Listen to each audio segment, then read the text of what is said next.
Welcome to From the Shed End podcast, episode 39. Disappointed, 39th episode, but as always, teed up myself, joined by Theo and Hader as well. And we've got our guest for this episode, Rodri Giggs. How you doing? Yeah, I'm good, mate. You? Well, yeah, I'm all right after, because I was expecting not a positive result anyway. So yeah, I'm all right actually. So to come away from a point, Stamford Bridge, happy days. Yeah, I want to talk. I want to talk briefly before we get into the game around obviously Ollie being sacked. Ralph Ragnick's coming now, or he's due to come in. I think he's just waiting on his visa to get started. What's your thoughts on that altogether? Good appointment for United, or has he got a lot of work to do? I know he likes to press a lot. Do you think that that's going to be something he's going to have to churn out of these players? Because obviously we know Rashford, Ronaldo, not really pressing players as such. But what's your thoughts on the appointment? I know they're not pressing players, but do they want to be United players? So if they do, they're going to have to adapt. So I think it's a myth about Ronaldo being pressing. He's never been a pressing player. Even in 2008 when we won the Champions League, you wouldn't see him running about like another chicken. You got other people doing that for him, like at G-Sun Park, all the kinds of Darren Fletcher, all the other people done the running from. So that's no change there. Yeah, it's a good appointment. It's I worry on the 6 months because this guy seems to be a long planner, and if we're looking at Southampton, Liverpool, when Klopp come in, there was a lot of injuries because the players have got to adapt to training methods and can they do that with the games coming thick and fast? So that part I kind of worry, but he's got a good pedigree and there's an idea that there's an identity, there's a way of playing and it's an attacking way of playing.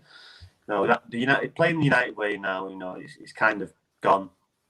It's different kind of football, different kind of players, different kind of manager. So we'll just have to wait and see. Yeah. It's obviously got quality in United. I don't think anyone can doubt that at all. When you look at Sancho, Greenwood, Rashford, Cavani, Pogba, Varane, you could go on a bit more as well. But I think he's got enough there to work with. I look at like an Wan-Bissaka. Is he someone who, come the end of his 6 months and whoever comes in after that as well, is he one of those players that he's going to look at and try and say we need someone better in that position?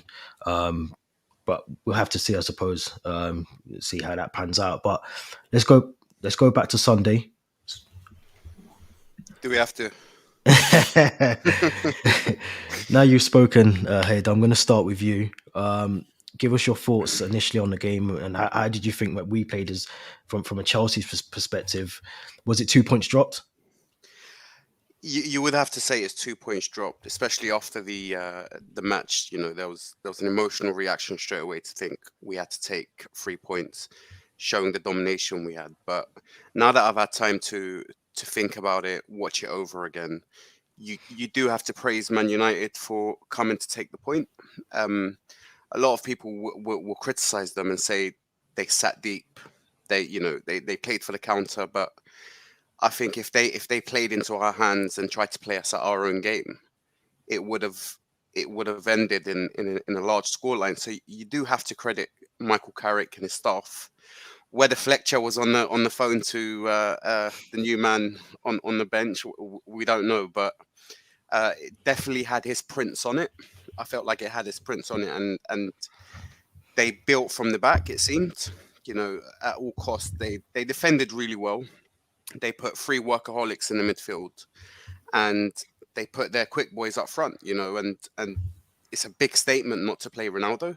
It's a very, very big statement not to play Ronaldo, but it does kind of show you the direction I feel in the next 6 months, as Roger was saying, of where this now may go. And I feel after this 6 months is done, he would have ironed out all the players that he feels that won't be fitting into the system, especially when he appoints the new manager. So it is 2 points dropped, but you do have to credit Man United for the way they set up, I feel.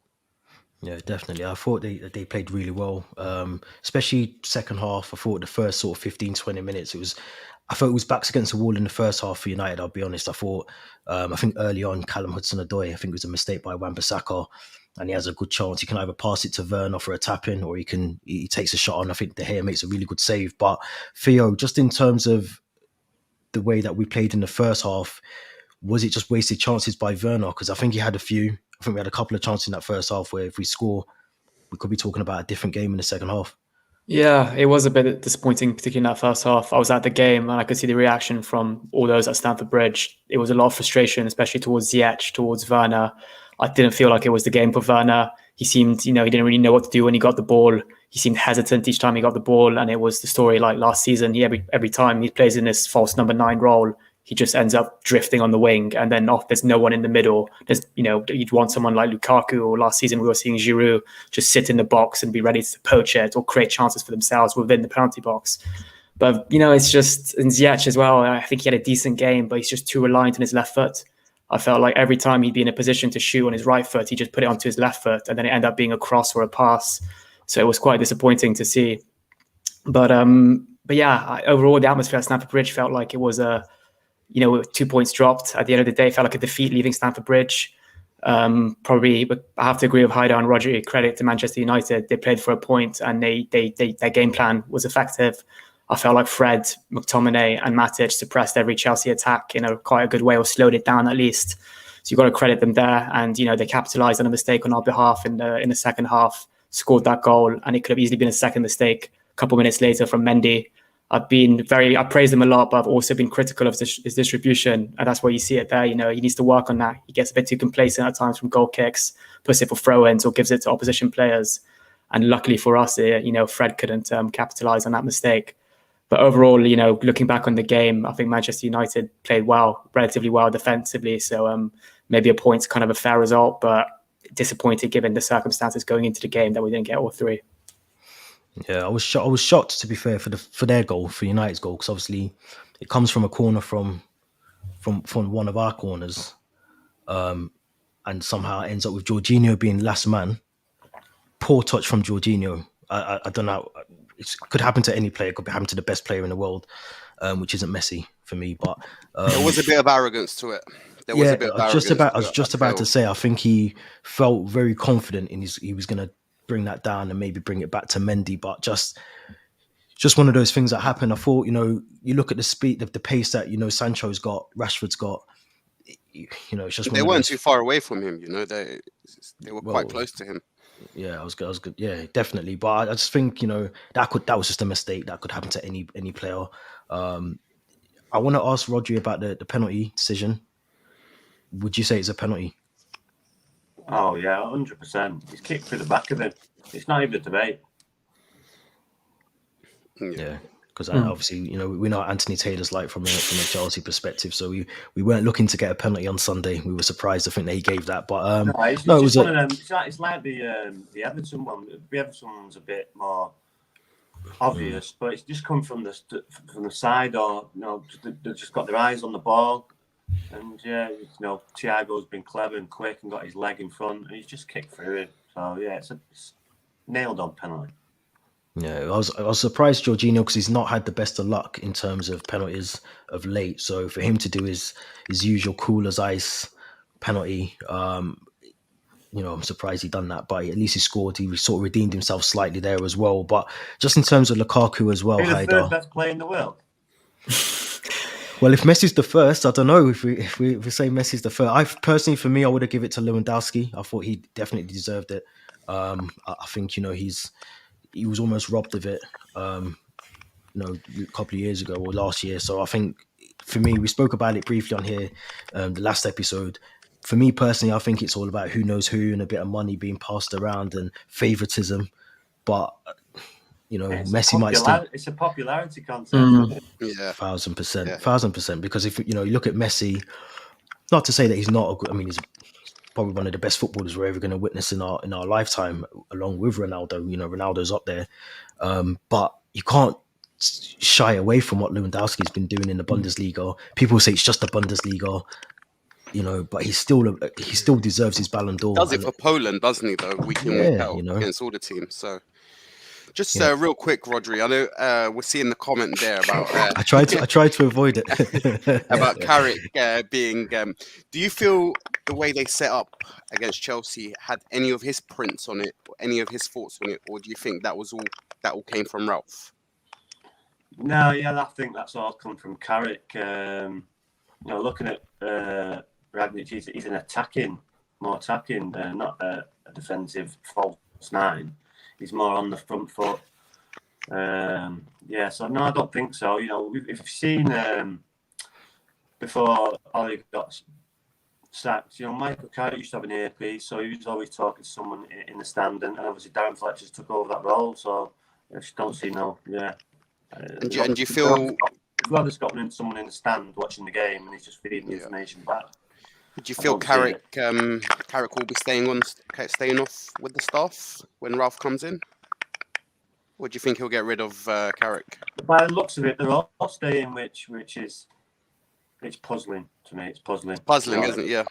Yeah. If you're a team and Ollie with his emotional speech, he obviously cares for them and like them. It's a shame that it's not the other way around, because if that was me, I'd be going with my mate and my manager. Yeah. Do you think it's a thing of maybe Ollie saying to those staff, stay on and learn a bit from Ralph or whoever comes in? You can be a man and say, no, I'm coming with you, that's it. That's the easy way. Oh, okay, yeah. No, I don't want to put up an argument and say, no, okay. How did the conversation go? It depends where your pride lies, isn't it? I think if you've got a bit of pride about yourself, you go, you're all part of a team. If one goes, and you all go, or you stay and you. Michael Carrick was there before. Yeah. Before I was there, he stayed on. He got apologies because he knows Ollie, and it's the others that the McKenna, the Mike Phelan. Yes, not for me. Yep. Theo, talk to me about Rudiger, because I feel like we saw really good parts of him, but he had a brilliant chance to make it 2-1 at the end of the game. You want anyone but Rudiger probably on that at that point, maybe even Lukaku if he's in that position or whoever. But just talk to me about Rudiger in the game on Sunday. How good was he? And should he have buried that chance at the end? Because for me, he's got time to take a touch and, compose himself a little bit before he tries to sky into Rosette. Yeah, I thought not only just Rudiger, but all our defenders were solid on Sunday night. One bit of criticism is for the Jorginho mistake. They were maybe too high up the pitch. And I think that mistake's not happening if Kante's playing, because if Kante's playing, he's on that halfway line and he'd be intercepting, that long ball from Bruno Fernandes, playing it back to Mendy, or at least taking a better touch than Jorginho. But I think Silva, Chalobah, and Rudiger, they've all scored this season. They were all confident. They went up for that corner, just leaving Jorginho at the back. But Rudiger, I thought, had a very solid game. He put, he forced David De Gea into a brilliant save from long range in that first half, which actually was a great fingertip save. He's got that confidence now to shoot. And at the end, he actually started that chance for himself, if I'm not mistaken. He put in a brilliant challenge in his own half, won the ball back, drove up the pitch, and then any other player but Rudiger, and that's in the back of the net. You're thinking he just maybe had a bit too much confidence in the way that he thought he'd just smash it into the roof of the net, but he should have actually probably just placed it or even side-footed it into the goal. So it is a bit disappointing. Again, it would have been a perfect finish to a game, but other than that, I think he had a solid game. Yeah, I agree. I think everyone talks about the contracts, and we spoke about his contracts on here as well. But I think he still puts a shift in. He's not allowing any of that sort of contracts nonsense to sort of overshadow his performances, and he's still turning up every week. He's still putting in a shift, which is what you want from a player, regardless of whether he's going to move on in a couple of months or so. But Haidar, just in terms of Werner, is it time to give Werner a bit of a rest now and maybe risk Lukaku against Watford? Thing is, we say rest, but he hasn't played for for a month, so it's not like he's been. I saw some stat the other day, and they compared him to Batshuayi. I saw Morata. Yeah, and stats are worse. The only thing we can say, which is evident, is the work rate he puts in, the way he stretches defenses. I don't think we have a player like him at the moment at the club. I think he's Tuchel's one of his favorite players purely because of his work rate, which he needs in a system like his.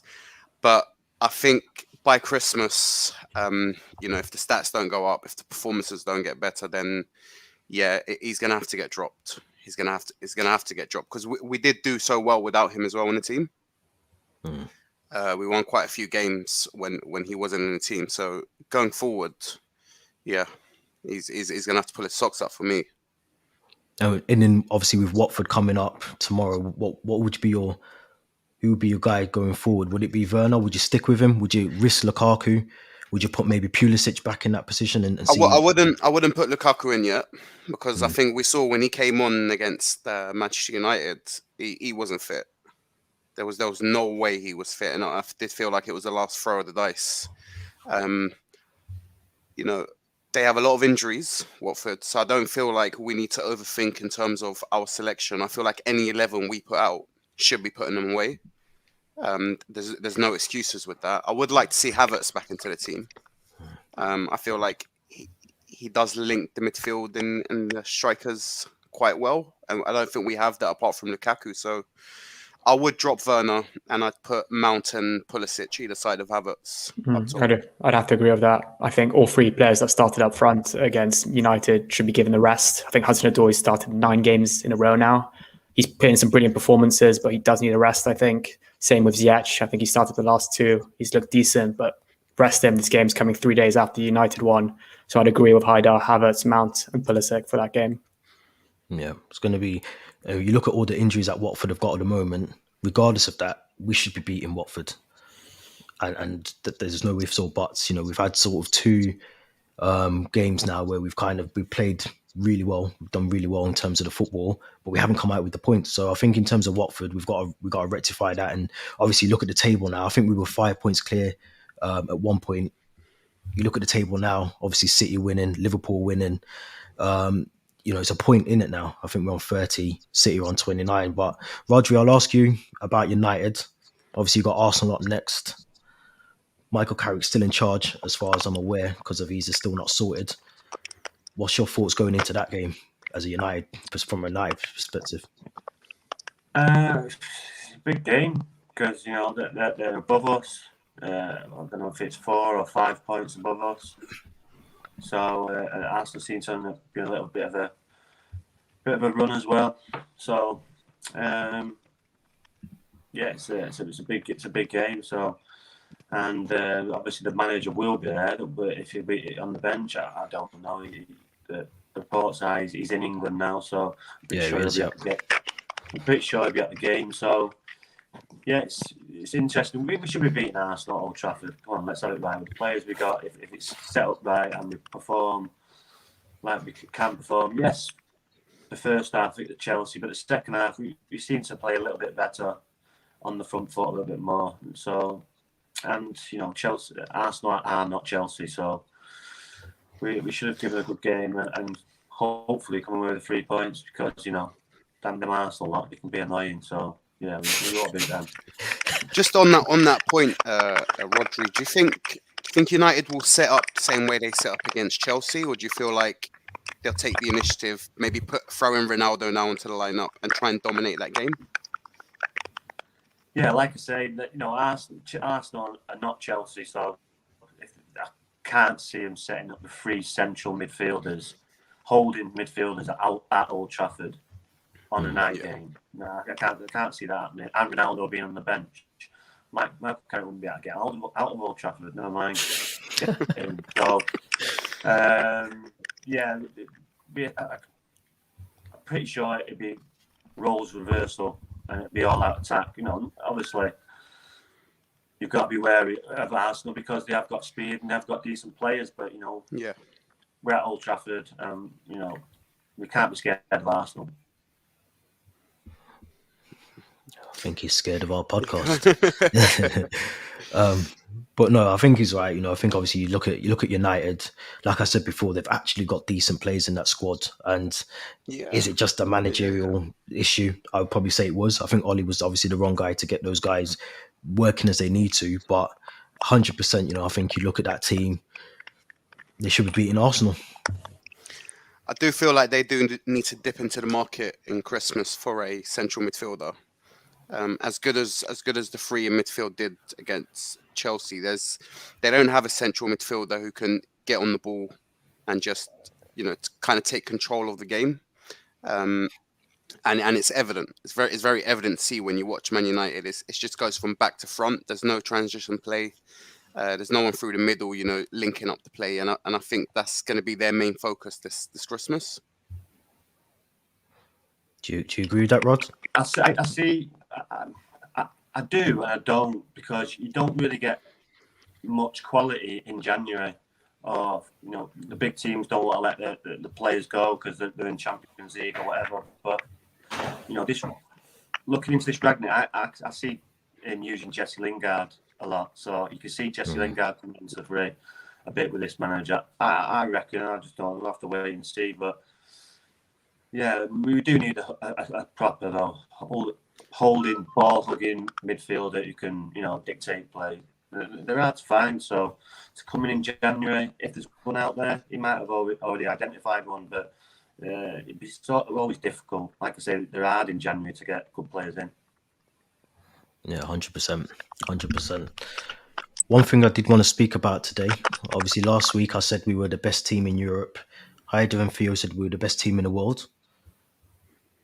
But we are the best team of the year, according to what the Ballon d'Or ceremony said yesterday. So I'll ask you, Theo, are we the team of the year? Do we deserve this award? Are we still the best team in Europe? Are we the team have we got to win the Club World Cup to be the best in the world? I think we're definitely the best team in Europe. We're the Champions League holders. Once we win the Club World Cup in February, I think we'll be crowned the best team in the world. It's only fair to give us that accolade. I think yesterday's award of being the team of the year is fair. We won the Champions League. We won the Women's Premier League, if I'm not mistaken. And we won the Super Cup as well. Three kind of very prestigious awards that we won. And if you look at, I think we had 10 players, if I'm not mistaken, male and female, amongst the kind of, top Ballon d'Or 30 players.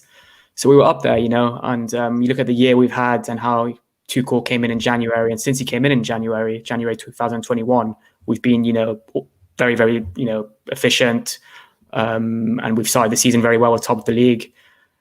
So I think it's only fair that we're the best team in the world. I'm not happy with the actual ranking of some of the players, if I'm completely honest. I don't want to be talking about Messi on this podcast, as it's kind of Chelsea specific. It's too late. I've already done it. Yeah, you mentioned Messi before, but we were speaking off camera before, and we were saying, reward ceremonies in Paris, they lit up the Eiffel Tower. He's a PSG player. He sat next to Mbappe. It's just, as we said, it's like a popularity contest, and the criteria now of winning the Ballon d'Or is so blurred. I think, if Messi is the best player in the world, then with that logic, Jorginho is the third best player in the world. And even me as a Chelsea fan, Jorginho is not the third best player in the world, let's face it. So you should be evaluated on what you performed during the season or the calendar year. And Messi, throughout this year, I think he was not as good as Lewandowski. He was not as good as Jorginho. He was not as good as Benzema. So it's kind of disappointing. That aspect of the ceremony was really disappointing. I have to agree.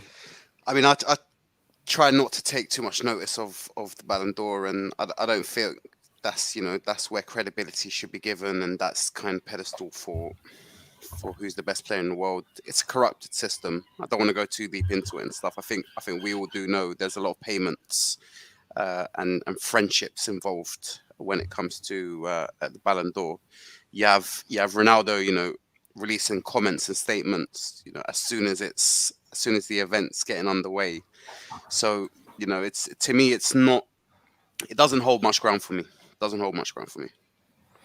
Where would you see, Roger, where would you see Mendy, who was runner-up to Donnarumma in his award? Do you think that's a fair shout, that Donnarumma deserved that award? Oh, he's gone again. I'll answer for him. No, it's not. It's not a fair shout. It's not, 100%. is it? It's not. I don't think it is. I think I suppose we're basing this over a period of time. We're talking about current form, but for me, it's not. But we'll hear. You just got to look at what Theo was saying. He's a PSG player. Ceremonies in Paris. It seemed like they gave it to the people who could attend. I think it's not just that though. I think it's just who they like more. It's not. I think it's just who they like more. Correct me if I'm wrong. Donnarumma doesn't even start every game for PSG at the moment. that I'm aware of. No, you've got Liverpool's keeper, you've got City's keeper. Yeah. There's a lot of good keepers out there, and yeah, it's just like I say, it's a popularity contest. Mate, I'm having bad connections problem today, so I'm just going to ruin it for you. So I'm just going to head off. Yeah, no worries, Rod. Thank you for joining us. Cheers for coming, mate. Pleasure. Good time, fellas. See you later, fellas. Take it easy, Cheers. mate. Bye-bye. Bye, mate. Bye. So yeah, I think for me personally, I would have said, like Roger just said then, obviously Alisson, Edison, Mendy potentially would all be above Donnarumma Yeah. based off what we're looking at over the last, say, 12 months or whenever we're covering that period from. But What did he achieve this year apart from the Euros?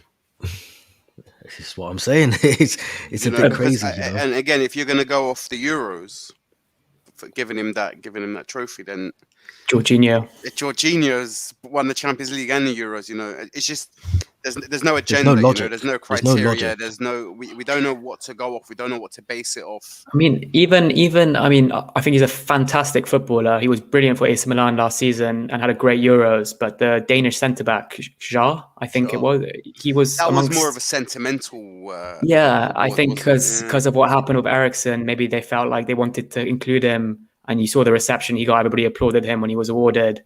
But in terms of actual footballing quality, is he better than a Thiago Silva or Rudiger? Where did he finish? He finished in the top 20. I don't want to say anything stupid, but I think 18th. I think. Yeah, that's what Yeah, what he I got saw. 18th. Which was, and then you had Danny Alves saying Ericsson should be given the Ballon d'Or. It's Yeah, just. I think It's losing credibility, isn't it? Yeah, I think it's losing a lot of credibility. So I'm glad I didn't watch it last night. I just like seeing the pictures of the Chelsea players in tuxedos, and that's it. yeah, I was impressed, obviously, with obviously Sam Kerr as well. Yeah. She finished third in the women's Ballon d'Or as well. But great yeah, achievement. it's one of those achievements now where if you get it, you get it. If you don't, I wouldn't even let it beat you up. And I'm sure none of those players that are in that list would probably do that. I think they probably went there knowing it was either going to be Messi, or at a long shot, it was going to be Lewandowski. But you know, I think obviously for me, I look at Mason Mount. I think he was 19th on the list. Lukaku was 12th on the list. Obviously N'Golo Kante is 5th on the list. That's still a good achievement from a Chelsea perspective to have those in the top 20. Obviously Jorginho being in there as well. So I think it's not all doom and gloom. It doesn't define how we play over a course of a season. It is a watered down reward now. I think it doesn't really have any sentimental value in terms of what it means in football in this day and age. People just see it as you've won the Ballon d'Or. You know, it's not what it was 10 years ago. So I don't think it's any sort of major thing. But And they created the best striker award, didn't it? And you can tell that was just to cater to Lewandowski's needs. So basically, you're not getting the Ballon d'Or, but we'll give you the best striker of the year award. Keep you sweet. Makes no sense to me. But listen, we all know what it's like. The corruption is rife, and it's definitely up there. Just before we wrap up, obviously we've spoke about Watford in our game tomorrow, but we do have another big game coming up at the weekend against West Ham. Early kickoff, 12:30. What are we expecting from West Ham? Because they had a bit of a torrid time against Man City in the snow. But what's our expectations going into that early kickoff on a Saturday afternoon, Haidar? I mean, they lost the game before that as well, didn't they? I'm not sure who they played. Was it Wolves? Was it Wolves? Was it Wolves? I think it was a 1-0 as well. Yeah. So you know, just based on that, I think it's a good time to play them. We should be winning. I think I saw our next 4 fixtures or something. I think we should be winning all of them. I don't see, you know, as good as they are. I think they've got a decent 11, but I don't think their squad's strong enough to be taking us on right now.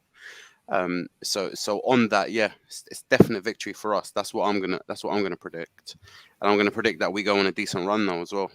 Speaking into existence. We need it, Theo, don't we? I think we need to get back onto that momentum. Obviously, I just mentioned the table before.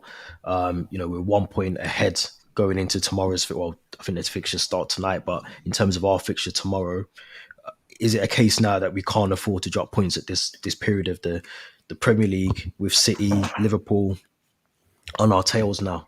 Yeah, this festive period is almost a bit make or break for teams, going on to win the league. It was the beginning of the end for Frank Lampard last season. I think he lost 2 on the bounce to Everton and Wolves, and then it just all went downhill from there.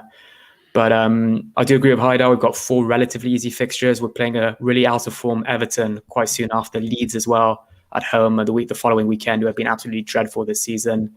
But if we want to really redeem ourselves for the 2 points dropped against United, we should realistically be beating Watford tomorrow and also beating West Ham away from home. You can look at West Ham's form and say they've had a really good start to the season, but on paper we've got the better team, we've got the better manager. And I think if we utilize our squad depth and we start, wise, not tinker too much with the squad, but we start wise starting 11s for each one of these December fixtures, then there's no reason why we can't win every single one, which probably won't happen. I know we'll drop points, but on paper and with the squad we have, we can easily be getting 3 points in every fixture. You make a good point there about utilizing the squad. I think for a long time now we've said we've got like 2 or 3 players in each position. We've got quite a big squad, haven't we? And especially in the attacking sense. And I feel like in this Christmas period now is where we can take advantage of it. Whereas other squads don't have that luxury. So again, this could be a make or break for us. I think the Christmas period. Especially the West Hams, the Wolves, the Evertons, they don't have that squad depth like Small we do, squads, maybe right? United does. So Exactly. it's the perfect time to be playing them. And I don't think we're playing any of the top 6 teams in it depends if you count West Ham now as the top 6, but the traditional top 6, we're not playing them at all in December. So and it's important to get a bit of leverage once you do come and play them. If there's a 4 or 5 point gap, it gives you a bit of relaxation in terms of there isn't that pressure of one loss and then you're off the top. Yeah, because Liverpool on the 2nd of January, soon after the New Year, that's a fixture where you want to have at least a 3 or 4 point difference between them, so there's room to potentially snatch only a point from that game. But yeah, it's going to be an interesting run of games, a really busy festive period. I just hope we utilize our squad depth and even play like Malang Sarr, who's now been linked to Inter Milan in January. I think he's got a role to play, especially with the cup game on the 22nd. So I think Barkley as well, Saul Niguez as well, players like this, make the most out of them now. Yeah.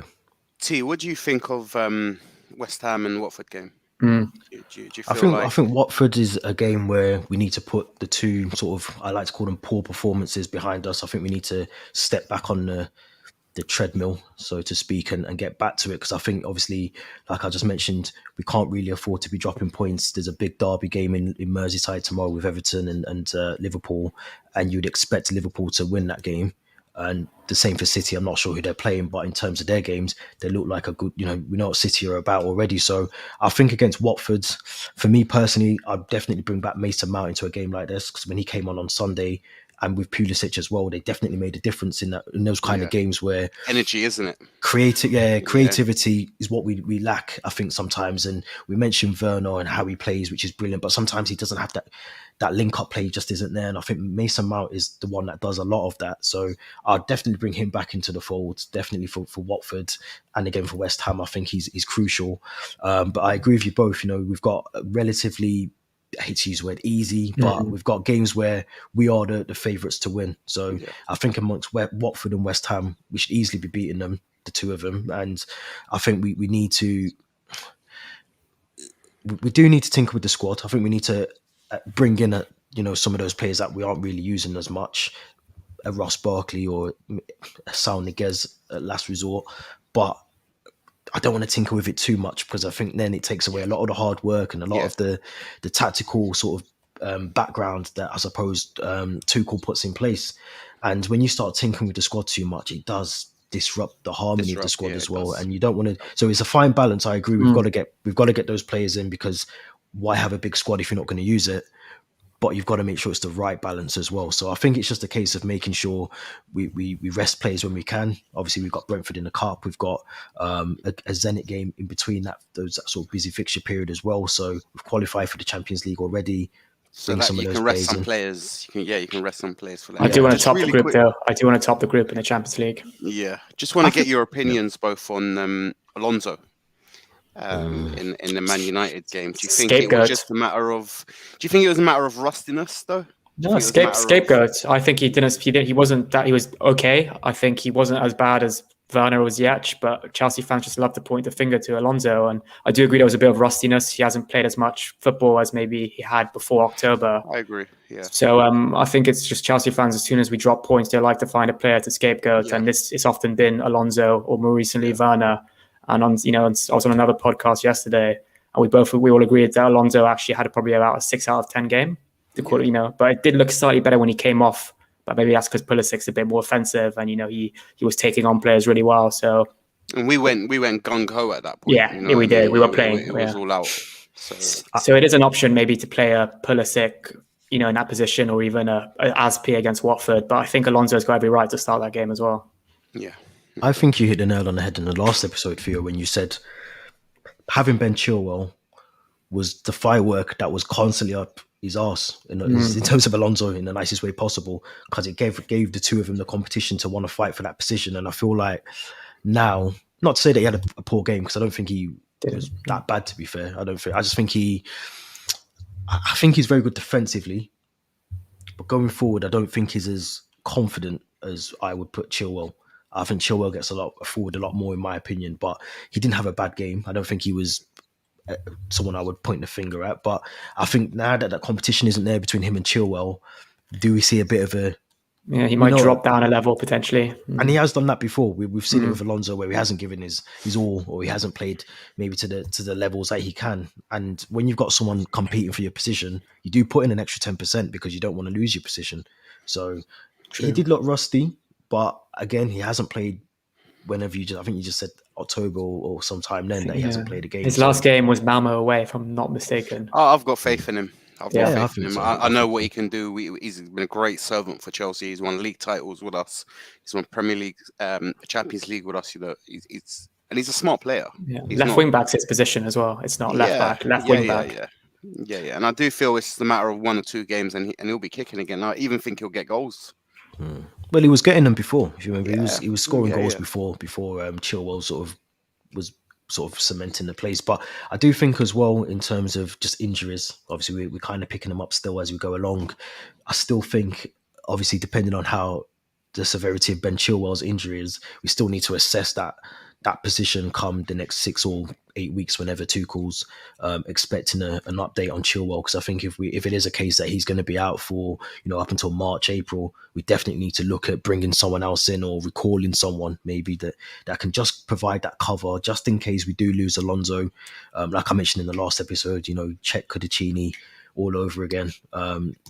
We need someone who's reliable. Not when I say reliable, who's comfortable to play that position for me. So the next 6 weeks are going to be crucial for us. I think if we can get Chilwell, or hope that Chilwell can come back in and play a part, after New Year, definitely, I think, Alonso can definitely play that role and provide that cover if he needs to. And they can, again, tinker, we can use the two of them as we have been anyway all season. So, yeah, I don't think he was as bad. And I know what you mean, like, you go on Twitter or anything like that, and there's always someone to blame when it's a poor Chelsea result. And sometimes it isn't anyone to blame. It's just United set up in a way that was...